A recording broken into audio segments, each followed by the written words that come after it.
Hey all, welcome to ShareTrek. We have seen a good uptick in genomics. I also made a little bit of profit thanks to one of our subscribers, David Best, who spoke about ABO. But it was not my regular strategy, so I got out of it quickly. It was an impulsive purchase. I hadn't done much of a research out there, but nevertheless, I made some profits out there. So thanks, David. So that said, let's get started.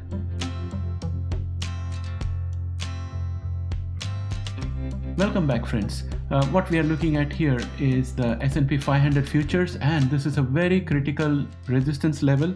And I personally feel that if we break through above this level, then we are going to be into a bullish territory. And I do not see any reason why we should be bullish at this point of time, because the last-ditch efforts to kill the tariff failed in the Senate, and also the announcement of the tariff, as I mentioned in the morning, I showed you the timeline. That has already had an impact, and we saw that on the GDP shrinking.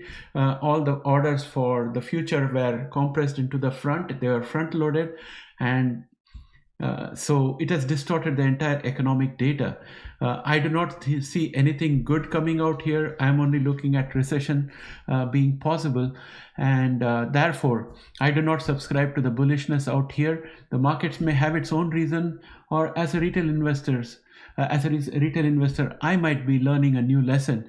We'll see what it is, but I expect that we would not be able to break through this horizontal line of resistance. If we break through this, it means that we are going bullish, and I don't trust that bullishness. So that's what I want to say. But looking at the MACD and the momentum, it seems like there is no stopping this market. I don't know what's the optimism that is driving this market. Today they are saying that it's the Microsoft and Meta earnings that is driving the market. Okay, the earnings are for the past. Let us see what happens in the future. And with all these tariff barriers coming in and the trade war happening, even if Microsoft and Meta are not directly involved, Meta already considered that Chinese are reducing their ad exposure. Now look at all the companies that are going to lose their business because of the tariff. The small businesses which are depending on ads, they are also going to have less ad spend going forward. I don't think there is any winner in this game. Recession is down the track, and I think the market would probably fall precipitously all of a sudden. There's a whole lot of optimism going on out there. That is a perma bear in me saying, and I would like you guys as our genomics audience to comment in the comment section giving your point of view. If you have a bullish point of view, if you can explain why we are moving up despite all the mess around, I would be really keen to hear that and maybe change my opinion. That said, let's go on to NASDAQ. Same story, that has gone above the area of support, area of resistance, area of supply. Now that becomes the area of demand, and it's going to give solid support. And if we break this diagonal line of resistance, our next one is going to be somewhere out at 20,527. And also after we break through this, if we come down to retest this diagonal line of support and bounce back, that would mean that this diagonal line of resistance, which turns into a support, will be much stronger, and it would have been validated.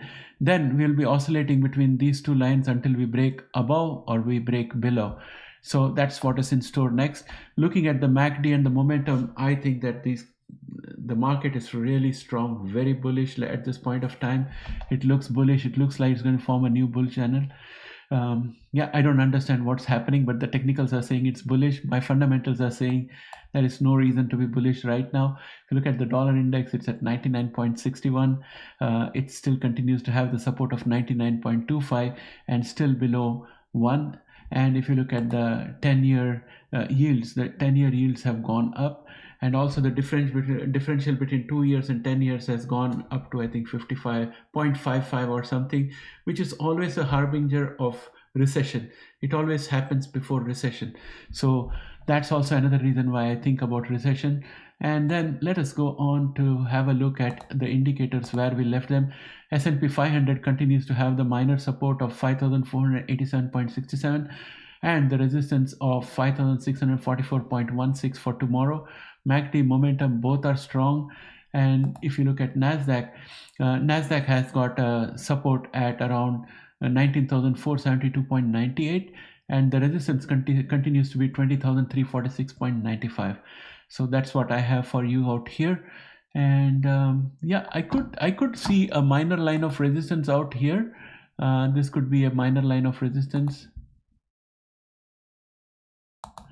I'm going to add this out here in orange. So I would say the next resistance for NASDAQ is going to be 19840.20. Then we have QQQ. QQQ has a support at 468.73 and it has a resistance at 484.56. MACD momentum are both looking strong. VIX is up by 2.19%. And it had a huge wick out here, but it settled down within the body of yesterday's candle. However, it's above where it closed yesterday, so in that sense volatility has gone up. Put call ratio is bullish, and gold is down 1.16%. Gold will test this support and then bounce back up again. That's what I'm expecting for gold. That said, I would like to go and have a look at Genomics. And in Genomics, we have Prime, which was up 8.12%. It managed to hit this resistance at 1.73 and stopped exactly at 1.73, as you can see out here. So the resistance managed to stop it. We have to see tomorrow if it's able to break through above it. If it breaks above it, then we have a resistance tomorrow at around 1.79. So that's going to be our resistance for tomorrow. And then if you look at Intelia was up 8.17% and it was stopped by this resistance at 8.97. It finished at 8.87 during the day. So 9.02 continues to be a resistance for tomorrow, and the support for tomorrow is going to be 7.07. Then I am thinking that tomorrow Intelia should have a very good chance of going up further because there is plenty of room on the RSI. But in the last few months, I think we have not been able to go above 63.46 on the RSI scale. So I would just put a temporary line out here. So this is a temporary line. I would be surprised if we are able to break through above this. If we break through above this, then that's great. That will also coincide with us converting this line into a support. That's the way I'm looking at Intelia. Caribou Biosciences down 0.16 will move between these two ranges. For tomorrow, the resistance is 0.87 and for tomorrow, the support is 0.68. And then if you look at Beam, it's managed to keep above the support level of 19.09 and the resistance continues to be 21.81. And if you look at Altimmune, it's up 2.94%. Support continues to be 5.12 and the resistance continues to be 5.32. We touched 5.32 and came back today to end at 5.25. And then we have Verve. Verve continues to have support which is going to be at 5.29 and the resistance which is going to be at 6.72. And MACD momentum both are positive, so there is more room for Verve to go up. Editas was up 6.45% today. Support continues to be at 1.33. And for resistance, I'm going to give you a minor line of resistance out here, and that is going to be somewhere out here. This is going to be our minor line of resistance for Editas, and it's going to be somewhere around 2.06 for tomorrow. And then we have Illumina. Illumina was up 0.65% today, but it's very range bound. It's consolidating. Consolidation is good. Consolidation can help it to move up, especially because MACD has been bullish and momentum has been moving towards average. So it's moving in the right direction. It just needs a boost so that it can break through above the resistance of 80.68. And it has a support at 74.22. CRISPR Therapeutics was up 3.40% today. The minor line of support at 37.17 held. We opened up below, but we rapidly went up again, and then we were stopped at 38.84 and we came back down to 38.67, and that's where we ended the day. And for tomorrow, our resistance is going to be 38.73 and our support is going to be 37.18. And if we were to move up further, I would do a minor line of resistance out here. I would show a minor line of resistance somewhere in this region, and this is going to be at around 46.73 for CRISPR. I don't think it's going to go that high in one session. It's going to take a lot of sessions to reach there. Allogene was up 9.09% today. Support continues to be 1.36 and resistance continues to be 1.79. And if you look at Grail, Grail was down 6.28%. Support is at 32.10. And if you look at PACB, we can see that PACB was flat during the day, and it stayed below the resistance of 1.11, which was the earlier support. So I'm going to mark this as a resistance now. Yesterday it was a support, but today it has become a resistance, and we are stuck out here. ARCG was down 1.30%. Our minor line of support of 21.86 continues to hold for tomorrow, and the resistance tomorrow is going to be 22.96. If we fall below the support of 21.89, then I think that we have got a support out here at 19.61.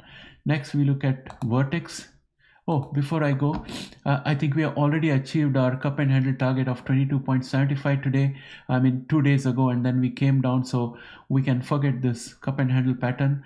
I'm just going to remove this to keep the chart clean. I'm going to remove this as well because we don't need that anymore. So that is done. Let's look at Vertex. Vertex continues to go on this bull channel. This is a bullish wedge that I see out here. So I'm going to extend this wedge so that we can see where they intersect. So just let me fine tune this just a little bit. Yeah, so this is the region that we have, and for tomorrow our support is going to be at around 496.84, and our resistance is going to be around 516.53 for Vertex. It's a very steep wedge, therefore the jumps will also be higher. As you see, today we have 1.19%, that's around $6. So we'll have big jumps. And then if you look at Bluebird Bio, Bluebird Bio was down 0.97% today, and our support continues to be here. Let me make this line a bit thicker. The support continues to be at 3.77, and I will put a minor line of resistance for this out here. This is going to be a minor line of resistance. It is at 5.29. Then we have Ginkgo Bioworks DNA, which was down 0.14% today. Resistance continues to be 8.41, and support continues to be 5.24. And then we look at Unicure. Unicure was up 6.49% today. Tomorrow, the support is going to be 12.45 and the resistance is going to be 16.90. MACD, momentum, both are bullish, so things are looking pretty good for Unicure. IMTX was up 2.67%. Support is at 4.18 and resistance is at 5.34. So IMTX is doing pretty well. And then MACD momentum also looking pretty good. ABO is something in which, thanks to David Best, I put some money yesterday, and I took little profits, and I immediately came out of it by reflex, mainly because that is not my strategy. My strategy this year is to use FNGU and FNGD to make money while I dollar cost average into long-term holdings in MAG 7. And if I get the opportunity, I want to buy some CRSP at the lowest price possible, and if possible, Illumina. That's my strategy, and I quickly remembered that, and I decided to get out. Had I stayed in ABEO, I would have made even more profits, but such is the state of my mind that I decided to get out. So thanks once again, David Best. It was a great opportunity. A lot of people had a lot of fun today with the ABEO. With that, my friends, I would like to kind of bring this video to an end. And just before I go, just for the sake of my own curiosity, I want to draw some resistance lines for ABEO. So the resistance for ABEO is going to be out here at 6.81 for tomorrow, and the support for ABEO is going to be 5.56. It will also have some minor support, so I'm going to draw a minor line of support for ABEO, which is going to be out here. And this is 6.05. So that's all, my friends. Tomorrow ABEO has to consolidate and cool off the RSI before moving any further. So it's most likely to come and test 6.05 and then move up. That's my thought process. We have earnings also coming up, which is going to be on 8th of May. So there is still plenty of optimism out there. And if there is some projection of how much they expect to earn from the new skin therapy, I think if that is above expectations, then we can see more growth. If it's below expectations, then we'll see a little bit of loss in the share price. So that's all, my friends, and I would like to request you for your comments so that you can give me your feedback on what you think is happening with the market, because apart from me, there are lots of very experienced commentators who are all remarking that there is this recession which is staring us in the face. A lot of indicators are showing a lot of weakness, and the GDP also showed us the effect of tariffs, and most of the effect is going to come in Q2.